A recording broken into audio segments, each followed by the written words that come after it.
ജയിൽചാടിയ ഗോവിന്ദച്ചാമിയുമായുള്ള ജയിലിലെ തെളിവെടുപ്പ് പൂർത്തിയായിരിക്കുകയാണ്. അല്പസമയം മുമ്പാണ് അത് പൂർത്തിയാക്കിയ അയാളെ വീണ്ടും തിരിച്ചു കൊണ്ടുപോയത്. സുനിൽ ഐസക് കണ്ണൂരിൽ നിന്ന് തുടരുന്നുണ്ട്. സുനിൽ, ഇനിയുള്ള തുടർ നടപടിക്രമങ്ങൾ എന്തൊക്കെയാണ്?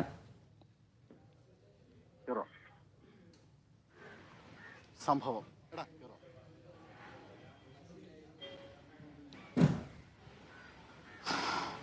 ദിവ്യ, അതിലൊരു പ്രധാനപ്പെട്ട കാര്യം കൂടി നമുക്ക് ഇതിനൊപ്പം പറയേണ്ടതുണ്ട്. അതായത് 14 വർഷക്കാലം ഒരു സ്ത്രീയെ ക്രൂരമായ പീഡനത്തിനിരയാക്കി കൊലപ്പെടുത്തിയ കേസിലെ പ്രതിയാണ് ഇയാൾ.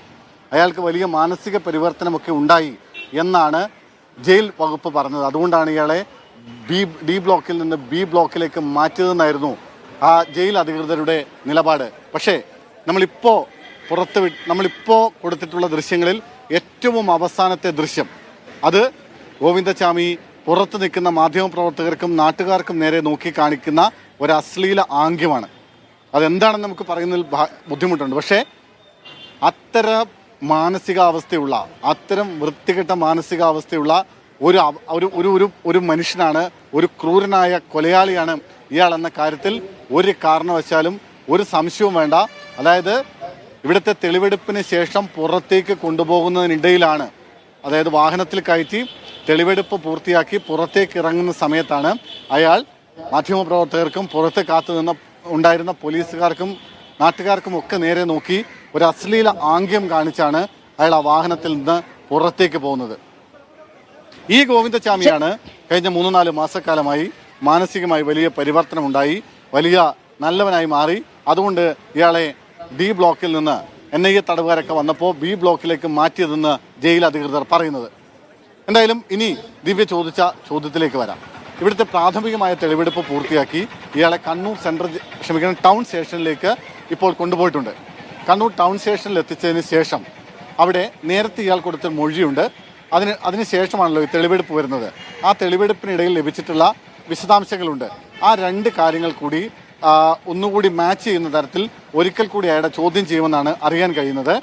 ടൗൺ ACP പ്രദീപൻ തുടരാമോ? സുനിലിലേക്ക് വളരെ വേഗത്തിൽ മടങ്ങിയെത്താം. ഇപ്പോൾ കോൺഗ്രസ് നേതാവ് റിജിൽ മാക്കുറ്റി കൂടി ടെലിഫോൺ ലൈനിൽ ചേരുന്നുണ്ട്. ശ്രീ റിജിൽ മാക്കുറ്റി, സംഭവിക്കാൻ പാടില്ലാത്തൊരു കാര്യമാണ് സംഭവിച്ചിരിക്കുന്നത്. കാരണം അത്രയും അതീവ സുരക്ഷ ഉള്ള ഒരു ഇടത്തു നിന്നാണ് ഇങ്ങനെ ഒരു ജയിൽ ചാട്ടം ഉണ്ടായിരിക്കുന്നത്. പെട്ടെന്ന് ഇയാളെ പിടികൂടാൻ പറ്റിയെന്നുള്ളത് മറ്റൊരു കാര്യം, അത് അവിടെ നിൽക്കട്ടെ. പക്ഷേ അപ്പോഴും ഈ സുരക്ഷയ്ക്കിടയിൽ ഇയാൾ എങ്ങനെ ജയിൽ ചാടി എന്നുള്ളൊരു ചോദ്യം തന്നെയാണ് നിലനിൽക്കുന്നത്. ഇപ്പോഴും പല നേതാക്കളോടും നമ്മൾ പ്രതികരണം ചോദിക്കുമ്പോൾ പെഹൽഗാം ഉൾപ്പെടെയുള്ള ഇടങ്ങളിലെ സുരക്ഷാ വീഴ്ചയൊക്കെ ചൂണ്ടിക്കാട്ടി ന്യായീകരിക്കാനുള്ള ശ്രമത്തിലാണ് പലരും. അങ്ങനെ നടക്കില്ലല്ലോ. യഥാർത്ഥത്തിൽ സിസ്റ്റത്തിന്റെ പരാജയമാണ്. കണ്ണൂർ സെൻട്രൽ ജയിലിനകത്ത് നിന്ന് ഇത്രയും നൊട്ടോറിയസ് ആയ ഒരു ജീവപര്യൻ തടവിൽ ശിക്ഷിക്കപ്പെട്ട, പ്രത്യേകിച്ച് കേരളം മനസാക്ഷി വെറുക്കുന്ന ഒരു പ്രതി അവിടുന്ന് ജയിൽ ചാടണമെങ്കിൽ കൃത്യമായ രൂപത്തിൽ ഗൂഢാലോചനയുണ്ട്. ഒരു സുപ്രഭാതത്തിൽ അയാൾക്ക് അതിനകത്ത് ജയിൽ ചാടാൻ സാധിക്കില്ല എന്നുള്ളത് എല്ലാവർക്കും അറിയുന്ന കാര്യമാണ്.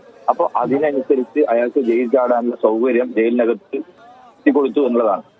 ഒന്നുകിൽ ജയിൽ ഉദ്യോഗസ്ഥന്മാരും അതോടൊപ്പം തന്നെ തടവുകാരുടെയും ഉൾപ്പെടെ സഹായം കിട്ടാതെ ഈ ഒറ്റ കൈവച്ച് ഇയാൾ എങ്ങനെയാണ് ഈ ജയിൽ ചാടിയത്? അപ്പോ അതിനകത്ത് വളരെ കൃത്യമായ രൂപത്തിലുള്ള അലംഭാവമുണ്ട്. അപ്പൊ ജയിൽ സുരക്ഷ എന്ന് പറഞ്ഞുകൊണ്ട് അവിടെ നിൽക്കുന്ന ഉദ്യോഗസ്ഥന്മാർ അവരെന്താണ് അവിടെ ജോലി ചെയ്യുന്നത്? അവർക്ക് എന്താണ് അവിടെ പണി? നികുതി പണം വാങ്ങി, ശമ്പളം വാങ്ങി, കാക്കി യൂണിഫോം ഇട്ട് അവിടെ പ്രതികളെ സംരക്ഷിക്കലാണോ, അല്ലെങ്കിൽ പ്രതികൾക്ക് ഇങ്ങനെ ജയിൽ ചാടാൻ സൗകര്യം ചെയ്തു കൊടുക്കലാണോ ഇവരുടെ പണി? അപ്പൊ ഇത് യഥാർത്ഥത്തിൽ ഈ സിസ്റ്റത്തിന്റെ കൃത്യമായ തകരാറാണ്. വളരെ കൃത്യമായ രൂപത്തിലുള്ള ഗൂഢാലോചന നടന്നിട്ടുണ്ട്.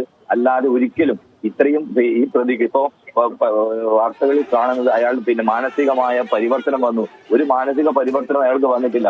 ഞങ്ങൾ അവിടെ കിണറ്റിൽ നിന്ന് ഇയാളെ എടുക്കുന്ന സമയത്ത്, കിണറ്റിലുള്ള സമയത്ത് ഞാൻ നേരിട്ട് കാണുകയാണ്. ആ കിണറ്റിൽ നിൽക്കുമ്പോൾ തന്നെ അയാൾക്ക് ഒരു ഭാവവേദവും അങ്ങനെ ഒരു ക്രിമിനലിന്റെ മുഖത്തോടു കൂടി തന്നെയാണ് അയാൾ അവിടെ നിൽക്കുന്നത്. അങ്ങനെ ഒരു തരത്തിലുള്ള ഇതുമില്ലാത്ത ക്രിമിനൽ മനസ്സുള്ള ഒരു കൊടും ക്രിമിനൽ, ആ കൊടും ക്രിമിനലിനെ ജയിൽ ചാടണമെങ്കിൽ എന്താണ് ഈ നാട്ടിനകത്ത് നടക്കുന്നത്? എന്തിനാണ് ഈ ആഭ്യന്തര വകുപ്പ്? എന്തിനാണ് ഒരു പോലീസ്? എന്തിനാണ് ഈ സിസ്റ്റം? എന്തിനാണ്?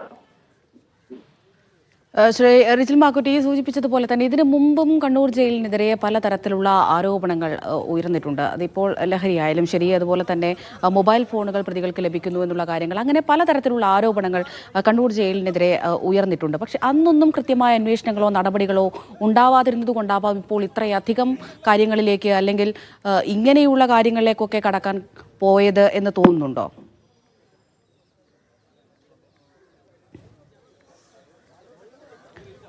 ശരി. രജിലിന്റെ കോൾ കട്ടായിരിക്കുകയാണ്. സലാം മുഹമ്മദ് കൂടി അവിടെ നിന്ന് ചേരുന്നുണ്ട്, കണ്ണൂരിൽ നിന്ന്.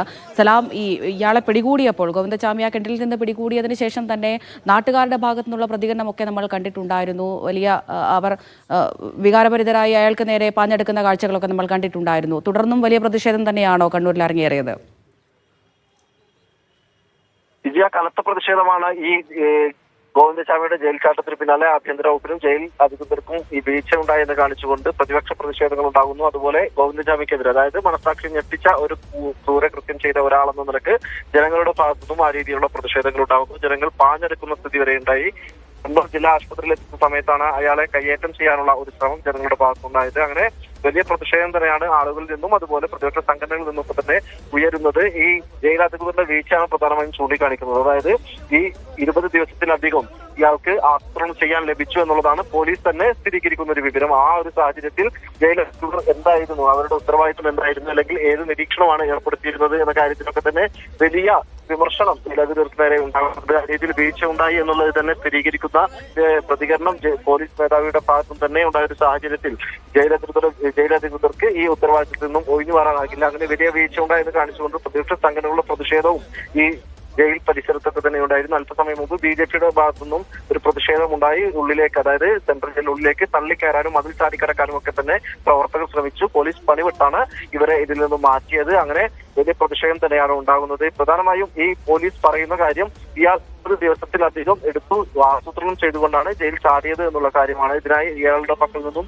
ആയുധങ്ങൾ കണ്ടെത്തിയതും പോലീസ് സ്ഥിരീകരിക്കുന്നുണ്ട്. ആ ആയുധങ്ങൾ ഉപയോഗിച്ച് തന്നെയാണോ ജയിൽ ചാടിയൻ, അതായത് സെല്ലിന്റെ കമ്പി മുറിച്ചതെന്ന കാര്യത്തിലുള്ള ഒരു സ്ഥിരീകരണം പോലീസിന് ഒരു പക്ഷേ ഈ ചോദ്യം ചെയ്യലിൽ നിന്നും ലഭിച്ചിട്ടുണ്ടാകാം എന്നുള്ളതാണ് മനസ്സിലാക്കുന്നത്. നീണ്ട നേരമാണ് ചോദ്യം ചെയ്തത്. ആദ്യം കണ്ണൂർ ടൗൺ പോലീസ് സ്റ്റേഷനിൽ എത്തിച്ചു, പിന്നാലെ ജില്ലാ പോലീസ് മേധാവിയുടെ ഓഫീസിലെത്തിച്ചു, അതിനുശേഷം ജില്ലാ ക്രൈംബ്രാഞ്ച് ഓഫീസിലെത്തിച്ചു. അങ്ങനെ വിവിധ സ്ഥലങ്ങളിൽ എത്തിച്ചുകൊണ്ടായിരുന്നു ഈ ചോദ്യം ചെയ്യലുണ്ടായിരുന്നത്. അങ്ങനെ വൈദ്യപരിശോധന പൂർത്തിയാക്കിയിട്ടുണ്ട്. ഇപ്പോൾ ഈ ജയിലിൽ എത്തിച്ചുകൊണ്ട്, ഈ സെൻട്രൽ ജയിലിൽ എത്തിച്ചുകൊണ്ട് തെളിവെടുപ്പും പൂർത്തിയായിട്ടുണ്ട്.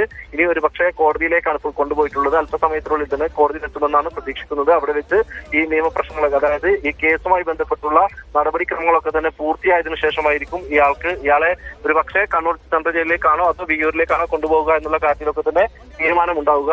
പക്ഷേ ഈ കാര്യത്തിൽ, അതായത് ഈ കണ്ണൂർ സെൻട്രൽ ജയിലിൽ ഒരു ഗുരുതരമായ സുരക്ഷാ വീഴ്ച സംഭവിച്ച സാഹചര്യത്തിൽ ഇത്ര വലിയൊരു ക്രിമിനലിനെ അവിടെ പാർപ്പിക്കുക സുരക്ഷിതമല്ല എന്നുള്ളത് തിരിച്ചറിഞ്ഞുകൊണ്ട് ഒരുപക്ഷെ വിയ്യൂരിലേക്ക് മാറ്റാനുള്ള ശ്രമങ്ങൾ കൂടി നടക്കുന്നുണ്ട് എന്നുള്ളതാണ് ലഭിക്കുന്ന വിവരം. ആ തരത്തിൽ കൂടി ചർച്ചകൾ പുരോഗമിക്കുന്നുണ്ട്. ഉന്നത പോലീസ് മേധാവികൾ ഇടപെട്ടുകൊണ്ട്, അല്ലെങ്കിൽ ജയിൽ മേധാവികളൊക്കെ തന്നെ ഈ തീരുമാനത്തിലേക്ക് എത്തുമെന്നാണ് പ്രതീക്ഷിക്കുന്നത്. അതിനുവേണ്ടിയുള്ള നിയമപ്രശ്നങ്ങൾ അല്ലെങ്കിൽ നിയമപരമായ കാര്യങ്ങളൊക്കെ തന്നെ നീക്കുന്നുണ്ട്. ഒരുപക്ഷെ കോടതി ഇടപെടൽ കൂടി കാര്യത്തിൽ ഉണ്ടാക്കുമെന്നാണ് പ്രതീക്ഷിക്കുന്നത്. ഏതായാലും ഈ കണ്ണൂർ സെൻട്രൽ ജയിലിൽ നിരന്തരമായി ഇങ്ങനെ ഉണ്ടാകുന്ന സുരക്ഷാ വീഴ്ചകൾ, അതിന്റെ ഏറ്റവും ഒടുവിലത്തെ